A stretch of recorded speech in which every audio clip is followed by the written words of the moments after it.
நம்ம பார்க்க போகிறது ஒரு நியூ டாபிக் பேலன்சிங் அப்படின்ற ஒரு விஷயம் தான் பார்க்க போகிறோம்.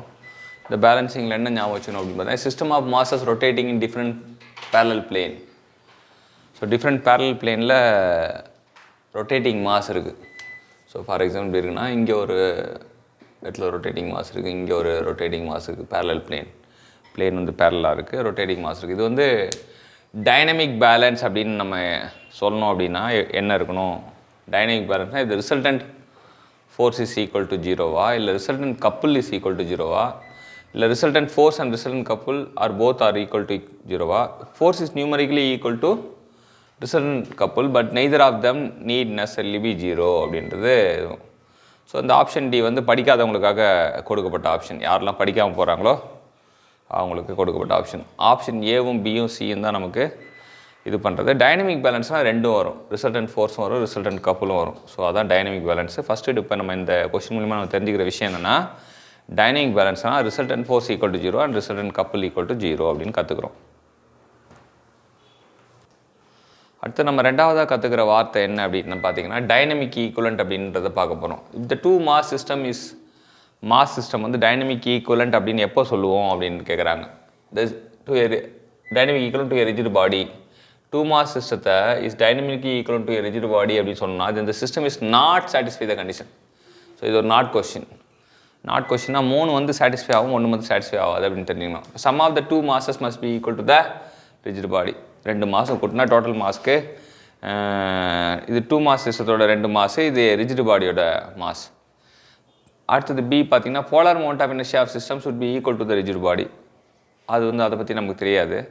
Centre of gravity of the system should coincide with that of rigid body. So centre of gravity coincide ஆகணும் அப்படின்ட்டானுங்க. அடுத்து total moment of inertia about the axis through the centre of gravity must be equal to the rigid body. Moment of inertia இதுதான் total moment of inertia I1 plus I2 equal to I. So இந்த moment of inertia equal centre of gravity வந்து coincide ஆகணும். Centre of gravity of the system should coincide with that of rigid body. அது centre of gravity coincide ஆகணும்னு சொல்லிட்டாங்க. Sum of the mass சொல்லிட்டாங்க. அப்போ odd man out வந்து option B. Polar moment of inertia பற்றி இங்கே எதுவும் பேச மாட்டாங்க, மொமெண்ட் ஆஃப் இனர்ஷியா பற்றி மட்டும் தான் பேசுவாங்க. போலார் மொமெண்ட் ஆஃப் இனர்ஷியா பற்றி இங்கே பேச மாட்டாங்க அப்படின்னு தெரிஞ்சுக்கலாம். இது வந்து நமக்கு என்ன அப்படின்னு பார்த்தீங்கன்னா டாபிக் வந்து பேலன்சிங் டாப்பிக்கில் வரும் அப்படின்றது தெரிஞ்சுக்கலாம். ஸோ பேலன்சிங்கில் 2 விஷயம் கற்றுக்கிட்டீங்க. ஸோ இது வந்து டைனமிக்லி ஈக்குவலன்ட் பாடி அப்படின்றத கற்றுக்கிட்டீங்க. இந்த கேள்வி ரொம்ப மோஸ்ட் இம்பார்ட்டன்ட் கேள்வி. எல்லா எக்ஸாம்லையும் எத்தனை வாட்டி போனாலும் எல்லா எக்ஸாம்லையும் இருந்த ஒரே கேள்வி தான்.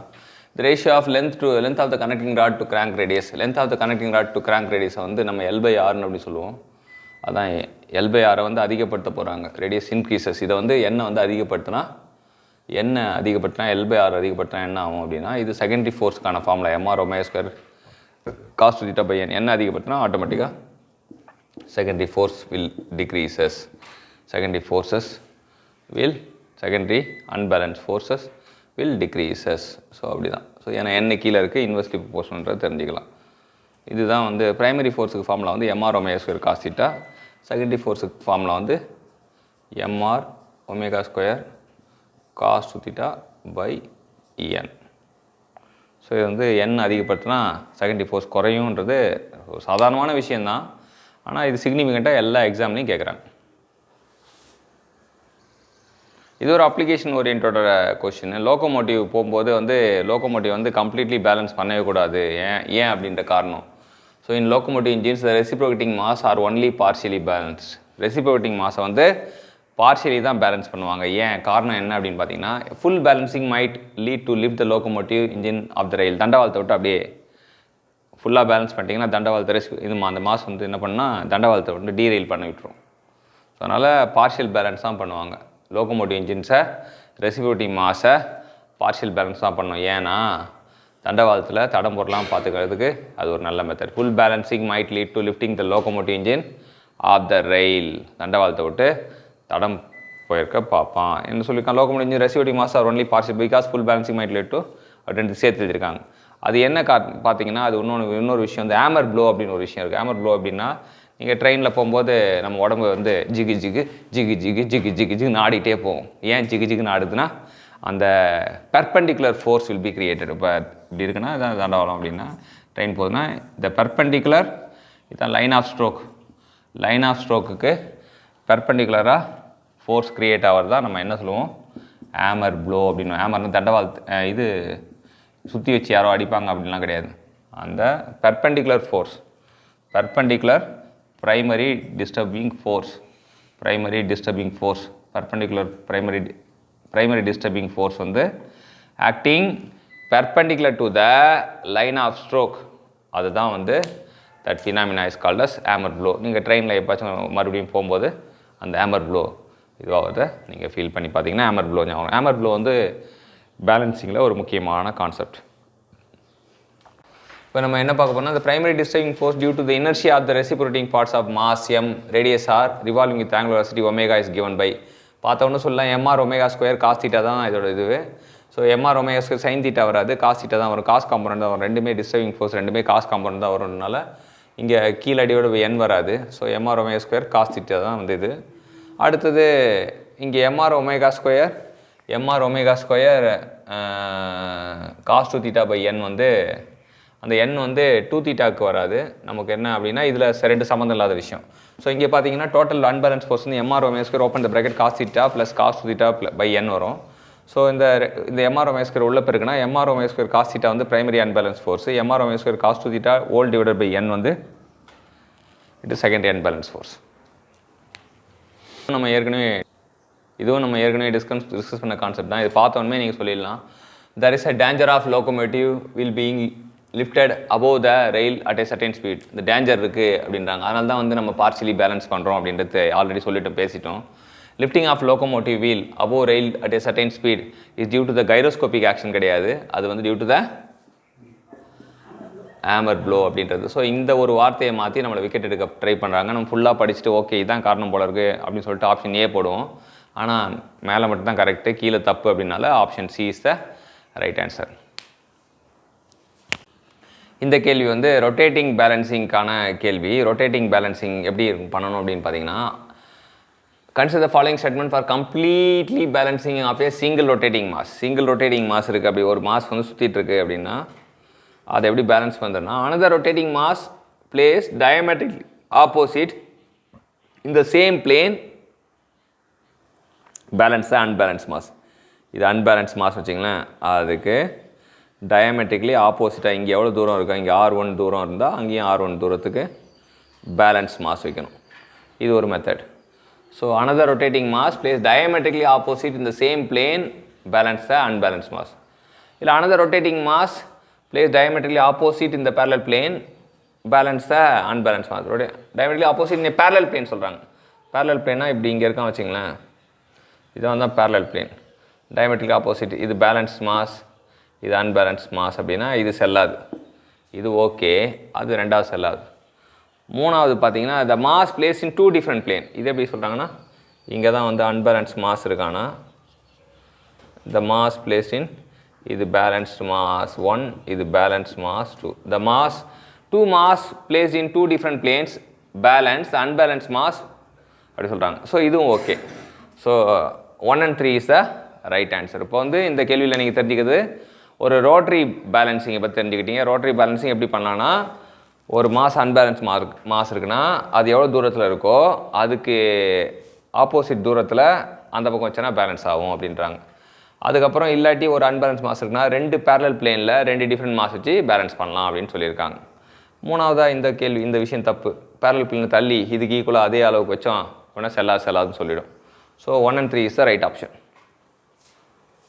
நம்ம என்ன பார்க்க போகிறோம்னா ஒரு அசிஸ்டன்ட் ரீசன் தான் பார்க்க போகிறோம். Statically and dynamically balance system. ஒரு சிஸ்டத்தை நம்ம ஸ்டாட்டிக்காகவும் பேலன்ஸ் பண்ணிட்டோம், டைனமிக்காகவும் பேலன்ஸ் பண்ணிட்டோம் அப்படின்னா அந்த சிஸ்டத்துக்கான நன்மை என்னென்னா system of multiple rotor on the shaft can rotate smoothly even at the critical speed. Critical ஸ்பீட்னா வந்து நம்ம அப்போ வந்து கிரிட்டிக்கல் ஸ்பீடில் வந்து ஒரு இன்ஃபினைட் டிஃப்ளெக்ஷன் ஏற்படும் அப்படின்றத நம்ம வைப்ரேஷனில் பார்த்துருப்போம்.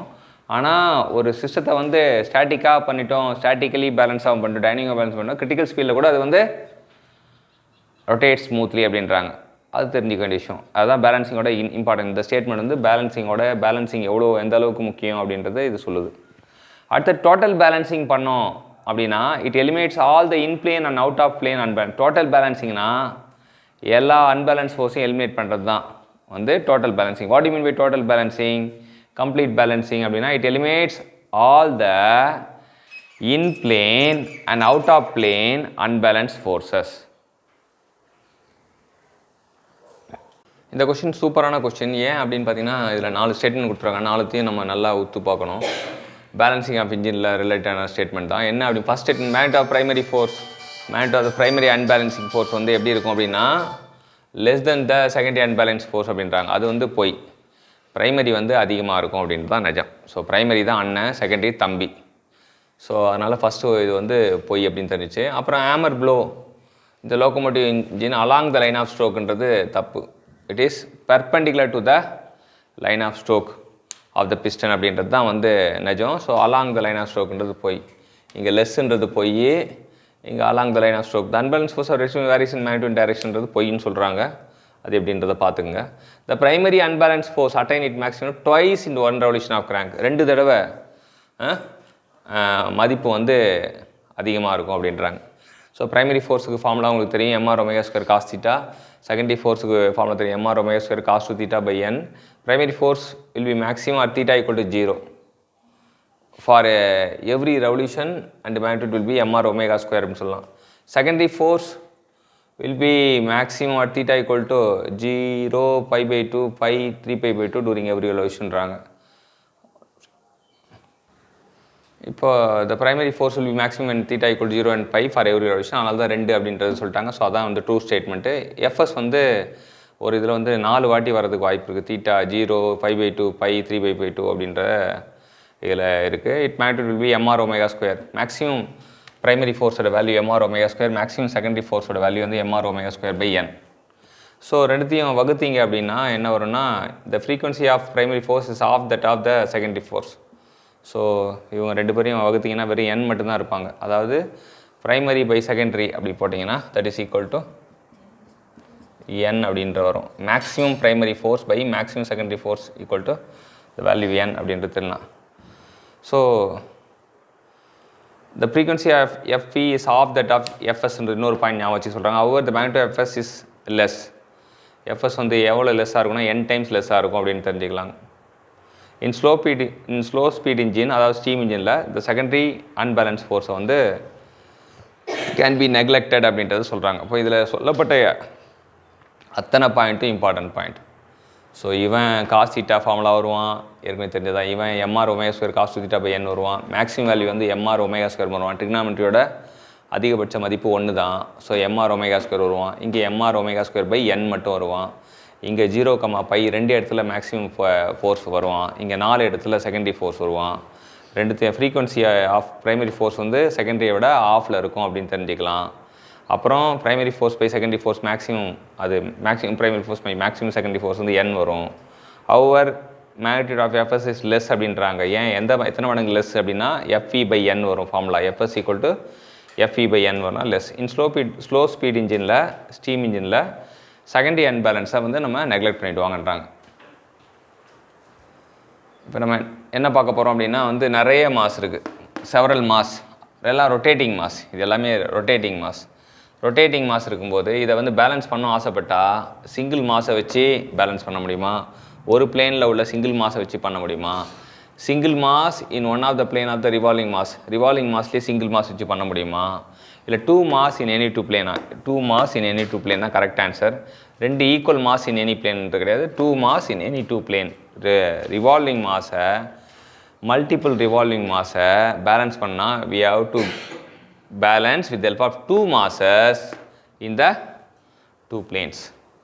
2 masses in the 2 planes. என்ன பார்க்க போகிறோம்னா in order to complete balanceக்கு என்னன்னு கேட்குறாங்க. several revolving mass நம்ம ஆல்ரெடி பார்த்தோம். 2 பிளேன் வச்சு 2 different plane in different angular பொசிஷனில் வைக்கணும் அப்படின்றது. ஸோ ஆல்ரெடி இந்த ஸ்டேட்மெண்ட் பார்த்துட்டோம், அது கேள்வியிலே இருக்குது. இப்போ ரிசல்டன்ட் ஃபோர்ஸு ரிசல்டன்ட் கப்பல் எப்படி இருக்கணுங்க? ரிசல்டன்ட் ஃபோர்ஸ் மட்டும் 0 வந்தால் போதுமா? ரிசல்டன்ட் கப்பல் மட்டும் 0 வந்தால் போதுமா? Resultant force and as well as resultant couple ரெண்டுமே 0 இருக்கணுமா? இல்லை ரெண்டுமே 0 இருக்க தேவையில்லையா? ஆன்சர் வந்து ரெண்டுமே 0 இருக்கணும்னு தான் ஆன்சர். இப்போ இந்த கொஸ்டினில் பார்த்தீங்கன்னா 4 stroke 6 cylinder inline engine symmetrical அப்படி சொல்கிறாங்க. 4 stroke 6 cylinder inline engine symmetrical about centre line இருக்குது. கேன் பி பேலன்ஸாக இருக்குன்னா என்ன அர்த்தம் அப்படின்னா ப்ரைமரி ஃபோர்ஸும் ப்ரைமரி கப்பலும் இது பண்ணியிருந்தால் போதுமா, இல்லை ப்ரைமரி அண்ட் செகண்டரி ஃபோர்ஸ் மட்டும் போதுமா, இல்லை செகண்டரி ஃபோர்ஸும் அண்ட் கப்பல் மட்டும் இது பண்ணியிருந்தால் போதுமா, இல்லை எல்லா ஃபோர்ஸும் எல்லா கப்பலுமா? பேலன்ஸ்னாலே பேச்சே கிடையாது, எல்லா ஃபோர்ஸும் எல்லா கப்பலும் தான். இப்போ இதுவும் ஹேமர் ப்ளோ பற்றி ஒரு கொஸ்டின் தான். ஆல்ரெடி நம்ம பார்த்த கான்செப்ட் பார்க்குறோன்னா உங்களுக்கு போர் அடிக்கலாம். இருந்தாலுமே வந்து நீங்கள் தெரிஞ்சிக்க வேண்டியது முக்கியமான விஷயம்னால மறுபடியும் ரெப்ரசென்ட் பண்ணுவோம். இந்த case of partial balancing of locomotive வந்து பார்ஷியல் பேலன்சிங் தான் பண்ணுவாங்க, நமக்கு தெரியும். இந்த maximum magnet unbalance force perpendicular to the line of stroke. Hammer ப்ளோனா யாராச்சும் கேட்டாங்கன்னா the maximum value of the maximum magnet unbalance force perpendicular to the line of stroke தான் ஹேமர் ப்ளோ. ஹேமர் ப்ளோ அது அப்படி தான் சொல்லி ஆகணும். This has to be limited by the proper choice of balancing mass. அதை வந்து குறைக்கணும், hammer flow வந்து கம்மியாக இருக்கணும் அப்படின்னா பேலன்சிங் மாஸையும் ரேடியல் பொசிஷனையும் தேர்ந்தெடுக்க மூலிமா அதை குறைக்கலாம் அப்படின்னு சொல்கிறாங்க. The effect of hammer blow is to cause variation the pressure. அந்த ப்ரெஷரை வீலுக்கும் ரெயிலுக்கும் நடுவில் ப்ரெஷரை வேரியேட் பண்ணி it may sometime cause the lifting of the wheels with rail. தண்டவாளத்தை விட்டு தள்ளி இது பண்ணாலும் பண்ணிவிடும் அப்படின்றாங்க. ரெண்டு ஸ்டேட்மெண்ட்டும் உண்மை தான். ஸோ இதுக்கு காரணம் இதுதான் அப்படின்றனால option A is right answer. இது சூப்பரான question. Balancing single cylinder engine தான் நம்ம பேலன்ஸ் பண்ண போகிறோம். இதில் என்னென்னா ரொட்டேட்டிங் அன்பேலன்ஸ் இஸ் எப்படி இருக்கணும், உள்ளே கேள்விக்குள்ளேயே வந்து ஆன்சருக்குள்ளே வந்து ரெசிப்ரோட்டிங் அன்பேலன்ஸ் எப்படி இருக்கணும்னு சொல்லியிருக்காங்க. ரொட்டேட்டிங் அன்பேலன்ஸ் எப்படி இருக்கணும் அப்படின்னா கம்ப்ளீட்லி ஜீரோவாக இருக்கணும். கம்ப்ளீட்லி ஜீரோனா ஏவா பியா தான். ரெசிப்ரோகேட்டிங் அன்பேலன்ஸ் எப்படி இருக்குன்னா பார்ஷியலி ரெடியூஸ் ஆகும். ஸோ ரொட்டேட்டிங் அன்பேலன்ஸ் பார்த்தீங்கன்னா அது ஜீரோ நோக்கி போகணும். ரெசிப்ரோகேட்டிங் அன்பேலன்ஸ் பார்த்தீங்கன்னா பார்ஷியலாக பண்ணணும் அப்படின்றது தான் நம்ம பேலன்ஸ் பண்ணும்போது ரெண்டுத்துக்கும் டிஃப்ரென்ஸ் வந்து ரொட்டேட்டிங் அன்பேலன்ஸ் வந்து ஜீரோ ஆக்கணும், completely made zero. Reciprocating unbalance partially reduce. அப்போ ஆப்ஷன் வந்து B is the right option. Balancing of mechanical சிஸ்டத்துக்கு என்ன சொல்கிறாங்கன்னா ஸ்டாட்டிக் பேலன்ஸ் பண்ணால் ஆட்டோமேட்டிக்காக டைனமிக் பேலன்ஸா? அப்படி கிடையாது. டைனமிக் பேலன்ஸ் பண்ணிட்டா ஆட்டோமேட்டிக்காக ஸ்டாட்டிக் பேலன்ஸ் ஃபுல்ஃபில் ஆகிடும். Static balance is the subset of the dynamic balance. So option A correct கிடையாது. Option B if it is under dynamic balance. ஒரு சிஸ்டம் மெக்கானிக்கல் சிஸ்டம் ஆனது டைனமிக் பேலன்ஸுக்கு பண்ணப்பட்டிருந்தா அது ஆட்டோமேட்டிக்காக ஸ்டாட்டிக் பேலன்ஸ் ஆகிருக்கும். Both static balance and dynamic balance achieve செப்பரேட்லாம் கிடையாது. ஸோ வந்து டைனமிக் பேலன்ஸ் பண்ணாலே ஸ்டாட்டிக் பேலன்ஸால் இன்க்ளூசிவ் அப்படின்னு தெரிஞ்சுக்கலாம். So option B is right answer. இந்த கேள்வியும் டைனமிக் பேலன்ஸ் பற்றி தான். Which are the following statement associate the complete dynamic balancing. Complete dynamic பேலன்சிங்னா ஸ்டாட்டிக் பேலன்சிங் கண்டிப்பாக இருக்கும்னு தெரியும். அப்போ மூணாவது நம்பர் கண்டிப்பாக இருக்கும். 3 வந்து எல்லாத்தையும் இருக்கான். ஸோ அதனால் அதில் பிரச்சனை கிடையாது. 3ஆம் நம்பர் கண்டிப்பாக இருக்கும் அப்படின்னு தெரியும். அப்புறம் centre of mass lies on the axis of rotation. இதுவும் வந்து ரொம்ப முக்கியம். Result in couple due to all inertia force is 0. So support ரியாக்ஷனை பற்றி டைனமிக் பேலன்ஸில் எதுவும் பேசவே மாட்டாங்க. ஸோ சப்போர்ட் ரியாக்ஷன்றது டைனமிக் பேலன்ஸில் வந்து பேசாத. Support reaction due to force are 0 but not due to the couples அப்படின்றாங்க. ஸோ அதை பற்றி நம்ம எதுவும் தெரியாது. ஸோ அதனால் 1, 3, 4 தான் right answer. D is the right option. D என்ன சொல்லுதுன்னா ரிசல்ட் இன் கப்புள் வந்து 0வாக இருக்கணும். அப்புறம் சிஸ்டம் வந்து ஸ்டாட்டிக்கலி பேலன்ஸாக இருக்கணும். Centre of mass of system lies on the axis of rotation இருக்கணும்னு சொல்கிறாங்க. இது வந்து டைனமிக் பேலன்ஸ்க்கு முக்கியமான 3 விஷயங்கள் அப்படின்னு சொல்கிறாங்க. இப்போ என்ன பார்க்க போனால் 2 ஸ்டேட்மெண்ட் கொடுத்துருக்காங்க. The distribution of mass along the axis of rotation of the shaft depend on the configuration of part. கான்ஃபிகரேஷனாக இப்போ பார்த்தீங்கன்னா இது வந்து சர்க்குலர் கான்ஃபிகரேஷன், இது வந்து ஸ்கொயராக இது பண்ணுறது, இது இர்ரெகுலராக இது பண்ணுறது. ஸோ இந்த கான்ஃபிகரேஷனை பொறுத்து தான் வந்து டிஸ்ட்ரிபியூஷன் ஆஃப் மாஸ் வந்து அமையும் அப்படின்றாங்க. கான்ஃபிகரேஷன் ஆஃப் பார்ட்டை பொறுத்து தான் டிஸ்ட்ரிபியூஷன் உண்மை தான். அது கான்ஃபிகரேஷன் ஆஃப் பார்ட் வந்து டிஸ்ட்ரிபியூஷன் ஆஃப் மாஸை பொறுத்து தான் அமையும். இல்லை என்னென்னா all mass centre must fall on a straight line parallel to the axis.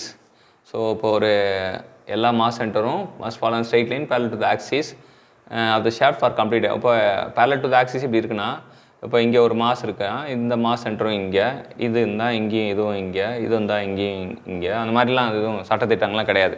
எல்லா மாஸ் சென்டரும் ஒரே லைனில் இருக்கணும், அது பேரலாக இருக்கணும் அப்படின்னு எதுவும் கிடையாது. டைனமிக் பேலன்சிங் பண்ணாலும் அந்த மாதிரிலாம் இருக்க முடியாது. ஸோ டைனமிக் பேலன்ஸில் உங்களுக்கு தெரியும், இப்போ வேறு மாஸ் வந்து இங்கே ஒரு மாஸ் இருக்குது, இங்கே ஒரு மாஸ் இருக்குது, இங்கே ஒரு மாஸ் இருக்குது அப்படின்னா நம்ம ஏதோ ஒரு பிளேனில் வந்து எங்கேயோ ஒரு மாஸை வந்து அதுக்கேற்ற மாதிரி செட் பண்ணுவோம். ஸோ அது மாஸ் சென்டர் வந்து அங்கே தான் இருக்கணும், கரெக்டாக எல்லாம் ஒரே லைனில் இருக்கணுன்றது கிடையாது. அப்போ ஆப்ஷன் ஸ்டேட்மெண்ட் 2 வந்து போய், அப்போ ஸ்டேட்மெண்ட் 1 வந்து உண்மை. அப்போ option C is the right answer. இந்த கொஸ்டின் வந்து ஸ்வேயிங் கப்பலை பற்றி பார்க்குறாங்க. The magnitude of the swaying couple due to the partial unbalance. Partial அன்பேலன்ஸ்னால வந்து நமக்கு 3 விஷயம் வரும். ஒன்று ஹேமர் ப்ளோ அப்படின்றது உங்களுக்கு தெரியும், இன்னொன்று வந்து ஸ்வேயிங் கப்பல், இன்னொன்று வந்து ட்ராக்டிவ் எஃபோர்ட் அப்படின்றது. இந்த 3மே வந்து பார்ஷியல் பேலன்சிங்னால் வர 3 இம்பார்ட்டன்ட் விஷயம். Hammer flow, swaying couple, tractive effort அப்படின்றது. ஸோ இதில் என்னென்னா ஸ்வேயிங் கப்பலை பற்றி சொல்கிறாங்க. இது மூணுமே லோக்கோமோட்டிவில் ப்ரைமரி அன்பேலன்ஸ் அதனால் வர்றது தான் மூணுமே. ஸோ மூணுத்துக்குமே காரணம் வந்து ப்ரைமரி அன்பேலன்ஸ் ஃபோர்ஸ்னால் வர்றது தான். எப்படி என்ன ஆன்சர்னா directly proportional to the distance between central line of 2 cylinder. 2 cylinder இருக்குன்னா 2 சிலிண்டர் இருக்குது. இது ஒரு சிலிண்டர் இருக்குன்னு வச்சுங்களேன். அப்புறம் இது ஒரு சிலிண்டர் இருக்குது, இந்த பக்கம் ஒரு சிலிண்டர் இருக்கான். ஸோ சிலிண்டரோட சென்ட்ரல் லைன் இதுதான். ஸோ இந்த ஸ்வேயிங் கப்புளானது இந்த 2 சிலிண்டருக்கும் உள்ள சென்ட்ரல் லைன் டிஸ்டன்ஸுக்கு டைரக்ட்லி ப்ரொபோஷனலாக இருக்கும். ஸ்வேயிங் கப்புள்ன்றது இந்த சென்ட்ரல் லைன் டிஸ்டன்ஸுக்கு டைரக்ட்லி ப்ரொபோஷனலாக இருக்கும் அப்படின்றது தெரிஞ்சுக்கலாம். ஸ்வேயிங் கப்புள் வந்து டிஸ்டன்ஸுக்கு டைரக்ட்லி ப்ரொபோஷனலாக இருக்கும்ன்றது தெரிஞ்சுக்கலாம். இது ஒரு ஃபார்முலா ரிலவெண்ட்டான கொஷின். நம்ம இது வரைக்கும் வெறும் தியரியாக தான் பார்த்துட்டு இருந்தோம். ஃபார்முலான்னு ஒரு பிரத்யேகம் பார்த்திங்கன்னா ஒரு ரோட்டரி பேலன்சிங். மாஸ் M1 இருக்குது, ஷாஃப்ட்டில் அட்டாச் ஆகுது, ரேடியஸ் ஆரில் சுற்றிட்டு இருக்கு, R1ல் சுற்றிட்டு இருக்குது அப்படின்னா ஆங்குலர் வெலாசிட்டி ஒமேகாவில் சுற்றுதுன்னா can be balance by the another single மாஸை வச்சு பேலன்ஸ் பண்ணுறோம். அது M2ன்னு வச்சுக்கிட்டா பேலன்சிங் மாஸ் அதோட ரேடியஸ் வந்து R2 அப்படின்னு எடுத்துக்கிட்டால் இந்த சேம் பிளேன் வச்சுக்கிட்டா சேம் பிளேனில் வைக்கும்போது இதுவும் ஒமேகா தான் சுற்றும், அதுவும் ஒமேகா சுற்றும். அப்போ M1 R1 omega square centrifugal force, MR omega ஸ்கொயர்னா சென்ட்ரிபியூகல் ஃபோர்ஸ் அர்த்தம். இங்கே M2 R2 omega square. So force பேலன்ஸை ரெண்டுமே ஈக்குவேட் பண்ணால் ஒமேகா ஸ்கொயர் அடிபட்டு செத்து போயிடும். அப்போ M1 R1 equal to M2 R2 அப்படின்றது தான் இங்கே இது. இங்கே ஒமேகா 1 ஒமேகா 2 போட்டாலே இது மாறாது அப்படின்றது. அப்போ இந்த 2 ஆப்ஷன் அவுட்டு. M1ஓட R1 ஜோடி சேரும், M2ஓட R2 ஜோடி சேரும். இங்கே M1 R2 M2 R1 மாற்றி கொடுத்துருக்காங்க. தெரியாதனமாக மாற்றிருக்கிறத போட்டக்கூடாது அவசரத்தில். B is the right option. இது ரொட்டேட்டிங் பேலன்சிங் மட்டும். இந்த 4 ஸ்டேட்மெண்ட்டும் பேலன்சிங்கோட வந்து ஒரு சிறப்பான ஸ்டேட்மெண்ட் சொல்லலாம். ஒன்று இம்பார்ட்டண்டான ஸ்டேட்மெண்ட் கூர்ந்து கவனிப்போம். Balancing of several mass rotating the same plane. அதாவது நிறைய மாஸ் இருக்குது, எல்லாமே வந்து சேம் பிளேன்லேயே இருக்குது அப்படின்னா அது எல்லாத்தையும் வந்து நம்ம வந்து ஒரே ஒரு பேலன்சிங் மாஸை வச்சு பண்ணிடலாம். இது எல்லாமே ஒரே பிளேனில் இருக்குது அப்படின்னா ஒரு மாஸே போதுமானது. நிறைய மாசு ஒரே பிளேனில் இருக்கும்போது அப்போ ஒரு மாஸை வச்சு நம்ம பேலன்ஸ் பண்ணிக்கலாம். அதான் first point. Balancing of several mass in different plane. So இங்கே ஒரு மாஸ் இருக்குது, இங்கே ஒரு மாஸ் இருக்குது அப்படின்னா it can be done by 2 masses in 2 different plane. நம்ம அந்த படம் போட்டிருப்போம். ஸோ இது வந்து 2 பிளேனில் ஏதாச்சும் 2 பிளேனில் இது பண்ணிக்கலாம் அப்படின்றது தெரிஞ்சுக்கலாம்.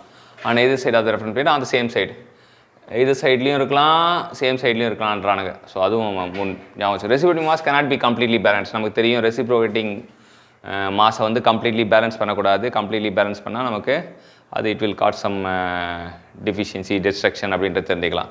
Secondary unbalance force will be negligible compared to the primary unbalance force. ஏன்னா அண்ணன் தான் பெரியவன், பிரைமரி பெரியவன், செகண்டரி வந்து நெக்லிஜிபிள். ஸோ எல்லா ஆப்ஷனும் இங்கே ஒத்து போகிறனால 1 2 3 4. இப்போ இந்த கேஸ் ஆஃப் பார்ஷியல் பேலன்சிங் பற்றி நம்ம 2-3 கேள்வி ஆல்ரெடி பார்த்தோம். அப்போ single cylinder reciprocating engine what is the primary disturbing force along the line of stroke அப்படின்றாங்க. நம்மக்கிட்ட ஆல்ரெடி இருக்கும் MR omega square cos theta நம்ம கையில் இருக்கும். இதான் வந்து பிரைமரி ஃபோர்ஸ். ஸோ அதில் நம்ம ஃபுல்லாக கம்ப்ளீட்டாக ரெசிப்ரோகேட்டிங்கிறதுனால வந்து பார்ஷியல் பேலன்சிங்னால் வந்து அது கழிப்போம். என்ன கழிப்போம்னா C டைம்ஸ் வந்து MR ஒமேகா ஸ்கொயர் காஸ் தீட்டாவை கழிக்கணும். ஏதோ சம் அமௌண்ட்டை வந்து கழிச்சிட்டு தான் நம்ம பேலன்ஸ் பண்ணுவோம். ஸோ ரெண்டுலேயும் காமனாக இருக்கிறது MR omega square cos theta காமனாக எடுத்தோன்னா அப்போ 1 - Cன்றது முன்னாடி வரும். ஸோ அதுதான் வந்து ஆன்சரு. ஸோ நம்ம C times MR omega square cos தீட்டாவா இல்லை, அதாவது சில கொஞ்சோண்டு விஷயத்தை கழிக்கணும் அப்படின்னால 1 - C வரும். 1 - C ஸ்கொயர் வராது. 1 - C MR omega square cos theta, அங்கே 1 - C MR omega square cos square theta. Cos square தீட்டான்னு ஒரு காம்பனன்ட் கிடையவே கிடையாது. ஸோ அப்போ வந்து இவன் தான் answer. C is the right option. That is the primary disturbing force along the line of stroke. இப்போ வந்து பாடி ஆஃப் மாஸ் M இருக்குது, ரேடியஸ் ஆஃப் கைரேஷன் K இருக்குது, ரீப்ளேஸ் பை 2 மாஸ். ஒரு மாசாக இருக்கிறது வந்து 2 மாசாக பிரித்து வைக்க போகிறோம். வைக்கும்போது ரெண்டுத்தையும் எவ்வளோ தூரத்தில் வைக்கணும், H1 H2 தூரத்தில் வைக்க போகிறோம் சென்டர் ஆஃப் கிராவிட்டிலேருந்து. ஈக்குவலன்ட் மாஸ் எப்படி இருக்கணும், என்ன கண்டிஷனை சாட்டிஸ்ஃபை பண்ணணும் அப்படின்னு பார்த்தீங்கன்னா H1 + H2 = K-வா, H1² + H2² = K², H1 × H2 = K², இல்லை √H1 H2 K². இப்போ நீங்கள் பார்த்தீங்கன்னா இதில் என்ன அப்படின்னா ஆப்ஷன் C தான் ஆன்சரு. இது ப்ளஸில் வராது அப்படின்னு தெரியுங்க. இட் இஸ் ஜாமெட்ரிக் ப்ராக்ரஷன் வரும் அப்படின்னு ஞாபகம் வச்சுங்க. அப்போ H1 H2 = K² இல்லாட்டி K = √H1 H2 அப்படின்னு வச்சுக்கிட்டா இன்னும் ஈஸியாக இருக்கும். இங்கே ஸ்கொயரும் இருக்குது, ரூட்டும் இருக்குது. இந்த மாதிரி டேம் வந்து மேக்ஸிமம் இடத்துல வராது. இது ஒரு ரேர் அக்கரன்ஸு. ஸோ வந்து C is the right option. எப்படி வந்ததுன்னு சொல்லிட்டு ப்ரூவ் பண்ணியிருக்காங்க. ஃபார் டைனமிக் ஈக்குவலன்ட் சிஸ்டம் வந்து M1 M2 கூட்டினா M வரணும். M1 H1 = M2 H2. அதே போல் m1 h1 square plus m2 h2 square plus mk square இந்த 3 ஈக்குவேஷன் தான் டைனமிக் ஈக்குவலன்ட் கண்டிஷனு. 2 மாதம் கூட்டினா டோட்டல் மாஸ் வரணும். ரெண்டுத்தையும் வந்து இது வந்து m1 × h2 h1 = m2 h2 வரணும். அப்புறம் m1 h1 square m1 h1 square plus m2 h2 square mk square இது moment of inertia sum of the moment of inertia. இப்போ நம்ம சப்ஸ்டியூட் பண்ணுறோம். இப்போ m1 h1 ஸ்கொயர் இருக்குது. இப்போ இதில் என்ன நம்ம சப்ஸ்டியூட் பண்ணுறோம்.